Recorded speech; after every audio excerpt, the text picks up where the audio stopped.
That's a very good question, because most of the advertisers think so, but they should understand that they pay for advertising integration, that is for advertising of their product as a part of the influencer's video, but not for an object of intellectual property, video, photo post, etc.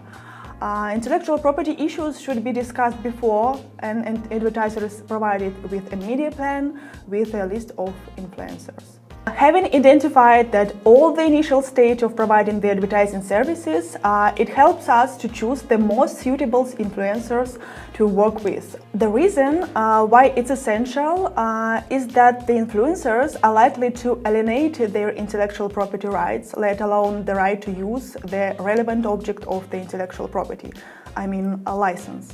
Let's have a look at one of the scenarios that we have faced. Sometimes the advertiser says that they don't need the right to use the influencer's intellectual property, therefore we send them a media plan with an appropriate list of influencers. But when the advertiser's lawyers send us a final draft of the agreement, it usually includes everything and all. The right to use the video, to post it on various social networks, and etc. That is when a long continuous process of negotiations between the advertiser, the agency and the influencers begins. The advertiser's lawyers say, give us the right to use the intellectual property, and the influencers say, we will not give you anything, and in this case the agency remains in a deadlock. Therefore, our contracts originally state that the influencers are the sole copyright holders of the objects of intellectual activity created by them, and do not alienate them to anyone, nor provide the rights to use them, I mean license. Other situations should be discussed well in advance of the advertising campaign.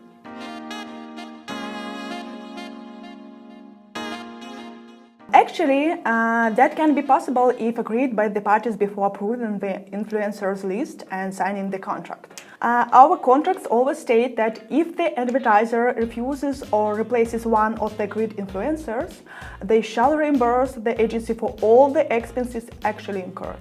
As most of influencers do not begin providing services without a prepayment, and the prepayment may be in the amount of 25, 50 or even 100%. The advertiser should also understand that the influencers are rather creative, and sometimes they cannot get in touch on time. Therefore, the ad integration might fail to meet the due date.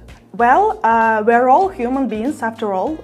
In this case, the agency should be able to replace the influencer with a relevant one, having previously agreed upon such a replacement with the advertiser.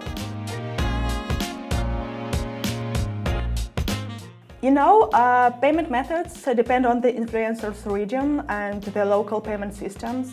Also, quite often, the most popular influencers have registered legal entities, sole traders, or they work through the influencers' agencies. In such cases, payment is made to a bank account, and we recommend using these payment methods, as this is the most transparent system and guarantees mutual fulfillment of the obligations by the parties.